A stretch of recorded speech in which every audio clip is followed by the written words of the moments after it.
30년 넘게 한 직장에 몸바쳐 일하고 받은 소중한 퇴직금 2억. 은행 직원이 안전한 노후 연금형 상품 이라며 추천에 가입했는데 반년 만에 수천만 원이 사라졌다면? 이게 과연 남의 이야기일까요? 연금형, 절세 라는 달콤한 말 뒤에 숨겨진 원금 손실의 위험. 오늘 그 충격적인 실체와 함께 소중한 내 노후 자금을 지킬 방법을 이야기해 보겠습니다. 첫 번째 사례입니다. 예적금이라더니 은행만 믿고 IRP에 가입했다. 반년 만에 20%의 손실을 본 50대 후반 김상진 씨의 이야기입니다. 김상진 씨는 30년간 제조업에 근무하다 얼마 전 퇴직했습니다. 퇴직금 1억 원을 어떻게 굴릴까 고민하다 주거래 은행을 찾았죠. 창구 직원은 개인형 퇴직연금 IRP 계좌를 추천하며 세제 혜택도 좋고 선생님 같은 은퇴자분들은 원금 보장형 예적금처럼 안전하게 운용해 드립니다. 라고 설명했습니다. 김상진 씨는 은행 직원의 말을 철석같이 믿고 가입 서류에 사인을 했습니다. 하지만 6개월 뒤 계좌를 확인해 본 김상진 씨는 눈을 의심했습니다. 1억 원이던 원금이 8천만 원으로 줄어 20% 가까운 손실이 발생한 겁니다. 알고 보니 직원이 설명과는 달리 고위험 펀드가 상당 부분 포함된 포트폴리오로 운용 지시를 유도했던 것이었습니다. 물론 상품 설명서에는 깨알 같은 글씨로 관련 내용이 적혀 있었지만 김상진 씨는 그저 직원의 설명만 믿고 제대로 확인하지 못했던 거죠. 실제로 언론 보도에서도 비슷한 사례가 언급되었는데 은행 직원의 설명만 믿고 가입했다가 손실을 본 경우가 적지 않다고 합니다. 김상진 씨는 은행 직원의 말만 믿었다가 노후 자금에 큰 구멍이 났다 며 망연자실해하고 있습니다. 불완전 판매 민원을 제기했지만 본인이 직접 서명한 운용 지시서 때문에 기각될 위기에 처해 있다고 합니다. 두 번째는 급하게 돈이 필요해 IRP를 해지했다가 세금 폭탄을 맞은 60대 초반 이정숙 씨의 사례입니다.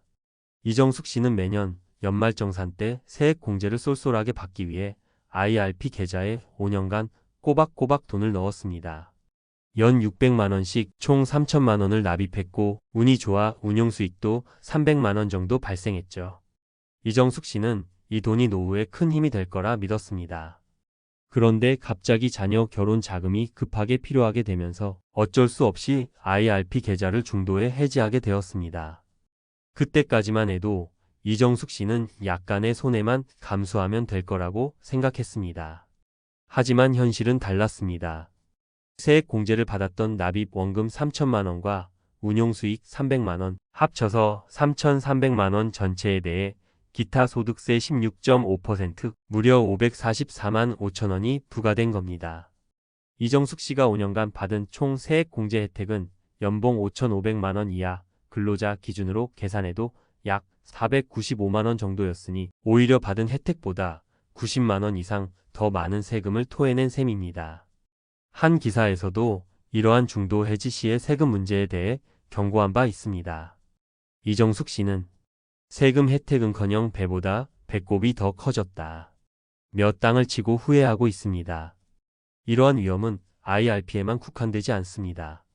최근 사회적으로 큰 파장을 일으킨 홍콩 ELS 사태를 기억하실 겁니다. 많은 분들이 은행에서 예금처럼 안전하다 는 권유를 받고 가입했다가 막대한 원금 손실을 입었습니다. 특히 금융정보에 취약한 고령층의 피해가 컸다는 보도가 이어졌죠. 보험 역시 마찬가지입니다. 저축형 상품이다. 노후연금으로 최고다. 라는 말만 믿고 가입했는데 나중에 알고 보니 보장성 종신보험이어서 해지하려고 하니 원금의 절반도 못 돌려받는 경우가 비일비재합니다. 중요한 것은 상품의 이름이나 판매처가 아니라 그 상품의 진짜 내용이 무엇인지 정확히 아는 것입니다. 그렇다면 도대체 무엇이 문제일까요? 왜 이런 안타까운 일들이 반복되는 걸까요? 몇 가지 공통된 함정들을 짚어보겠습니다. 가장 먼저 그리고 가장 주의해야 할 함정은 바로 세제 혜택의 덫입니다. IRP나 연금저축 같은 상품들은 연말정산 시 세액 공제라는 아주 달콤한 혜택을 제공합니다. 예를 들어 연봉 5,500만 원 이하 근로자가 연간 900만 원을 납입했다면 최대 148만 5천 원 900만 원에 16.5%까지 세금을 돌려받을 수 있죠. 정말 큰 혜택입니다. 하지만 문제는 이 혜택만 보고 덜컥 가입했다가 나중에 중도 해지할 때 겪게 되는 엄청난 불이익입니다. 앞서 이정숙 씨 사례에서 보셨듯이 중도 해지 시에는 세액 공제를 받았던 납입 원금과 그동안 발생한 운용 수익 전체에 대해 무려 16.5%의 기타 소득세가 부과됩니다. 경우에 따라서는 몇 년간 받은 세액 공제 혜택을 모두 토해내는 것을 넘어 오히려 더 많은 세금을 내야 하는 어처구니 없는 상황이 발생할 수 있습니다. 한 은퇴 관련 정보에 따르면 실제로 많은 분들이 이 부분을 간과하여 큰 손실을 보고 있다고 합니다. 절세 라는 말 뒤에는 이처럼 무서운 덫이 숨어 있을 수 있다는 사실 반드시 기억해야 합니다. 다음으로는 은행이니까 연금이니까 안전하겠지 라는 막연한 맹신입니다. 우리가 오랫동안 거래해온 은행이나 연금이라는 단어가 주는 안정감 때문에 상품 내용을 꼼꼼히 살피지 않는 경우가 많습니다. 하지만 은행도 이익을 추구하는 기업이고 모든 연금형 상품이 원금을 보장하는 것은 아닙니다. 그리고 안타깝지만 여전히 존재하는 불완전 판매와 정보 비대칭의 문제입니다. 금융 지식이 상대적으로 부족한 은퇴자와 실적 달성에 급급한 일부 판매자 사이에는 정보의 격차가 클 수밖에 없습니다. 이 상품은 예적금 같은 거예요. 손실 위험 거의 없어요. 라는 식의 설명에 쉽게 현혹될 수 있는 구조입니다. 마지막으로 나는 괜찮겠지 하며 상품 설명서나 계약서 확인을 소홀히 하는 습관입니다. 빼곡한 글씨와 어려운 금융 용어에 지레 겁먹고 제대로 읽어보지 않거나 설마 나에게 그런 일이 생기겠어? 하는 안일한 생각이 결국 큰 화를 부를 수 있습니다. 그렇다면 소중한 내 퇴직금 이 험난한 세상에서 어떻게 지켜내야 할까요? 지금부터 현실적인 대비책 5가지를 말씀드리겠습니다. 첫 번째 단계는 무조건 질문하고 반드시 확인하는 것입니다. 금융상품에 가입하기 전에는 마치 탐정이 된 것처럼 꼼꼼하게 따져 물어야 합니다. 이 상품은 원금이 100% 보장되는 상품인가요? 만약 아니라면 어떤 경우에 원금 손실이 발생할 수 있나요? 최대 손실률은 어느 정도인가요?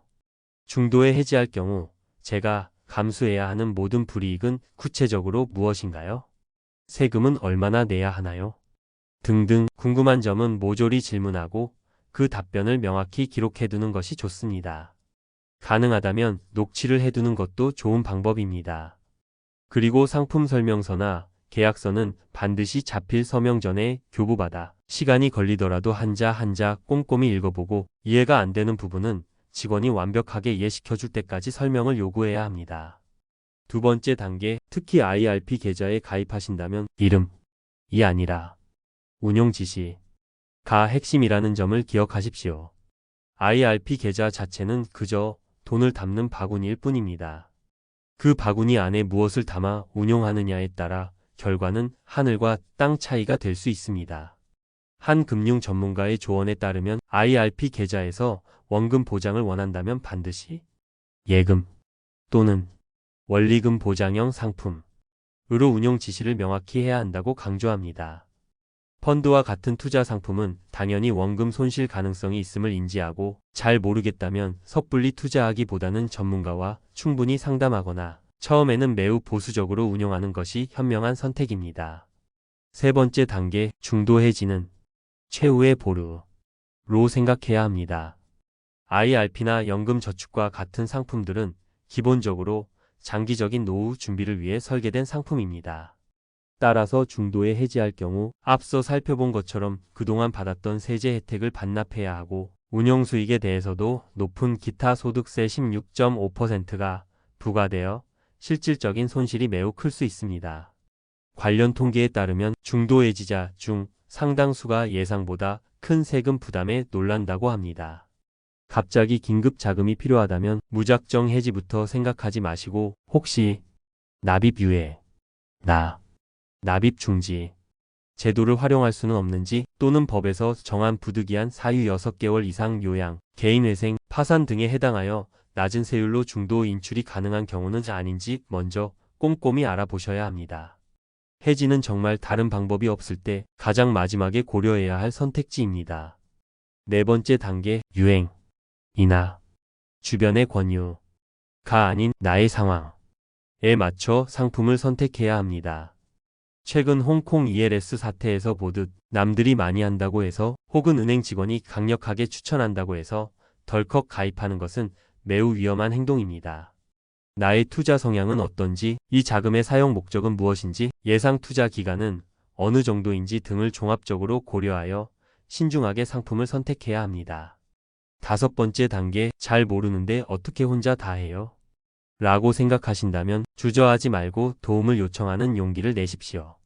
금융상품이 너무 복잡하고 어렵게 느껴진다면 금융감독원의 금융민원센터 국번 없이 1330이나 각 지역의 소비자 보호기관에 문의하여 상품에 대한 객관적이고 중립적인 정보를 얻을 수 있습니다. 또한 필요하다면 판매금융기관과는 이해관계가 없는 독립적인 재무 전문가의 유료 상담을 받아보는 것도 장기적으로는 더 큰 손실을 막는 현명한 투자가 될 수 있습니다. 물론 이렇게 꼼꼼하게 준비하는 것이 쉬운 일은 아닙니다. 하지만 불가능한 일도 아닙니다. 실제로 꼼꼼함으로 소중한 퇴직금을 지켜낸 60대 박지성 씨의 사례를 소개해 드리겠습니다. 박지성 씨는 퇴직금 1억 5천만 원을 IRP 계좌에 예치하기 전에 무려 3곳의 각기 다른 금융기관을 직접 방문하여 동일한 상품에 대한 설명을 들었습니다. 그냥 간 것이 아니라 미리 유튜브의 은퇴설계 채널, 재테크 관련 블로그, 그리고 은퇴 자금 운용에 관한 책 몇 권을 탐독하며 스스로 공부를 했습니다. 그리고 핵심 질문 리스트를 만들어갔고 각 은행 직원의 답변 내용과 상품 설명서의 세부 조항들을 하나하나 꼼꼼하게 대조하며 비교했습니다. 그 결과 박지성 씨는 자신의 투자 성향과 노후 계획에 맞춰 원리금 보장형 상품 80% 그리고 비교적 안정적인 저위험 채권형 펀드 20%로 포트폴리오를 직접 구성했습니다. 그리고 가입 후에도 그냥 방치하는 것이 아니라 매년 금융기관에서 보내주는 운용 보고서를 꼼꼼히 확인하고 시장 상황에 따라 필요한 경우 전문가의 조언을 받아 조금씩 조정을 해가며 안정적으로 노후 자금을 관리하고 있습니다. 박지성 씨는 처음에는 귀찮고 어렵게 느껴졌지만 직접 발품 팔고 공부해보니 아는 것이 힘이라는 말을 실감했다. 고 말합니다. 오늘 보신 사례들이 결코 남의 이야기 같지 않게 느껴지실 수도 있습니다. 하지만 중요한 것은 지금이라도 제대로 알고 준비하면 소중한 내 노후 자금을 지킬 수 있다는 사실입니다. 더 이상 은행이니까 괜찮겠지. 설마 나에게 그런 일이 생기겠어? 하는 아니란 생각은 정말 위험합니다. 오늘부터라도 적극적으로 질문하고 꼼꼼하게 확인하고 끊임없이 배우고 공부하는 자세가 필요합니다. 여러분의 현명한 선택과 철저한 준비가 평안하고 행복한 노후를 만들어갈 것입니다.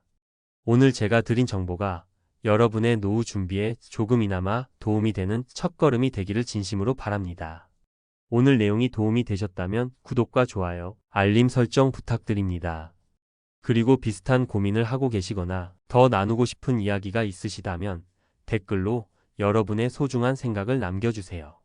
다음에는 더욱 유익한 정보로 찾아뵙겠습니다. 감사합니다.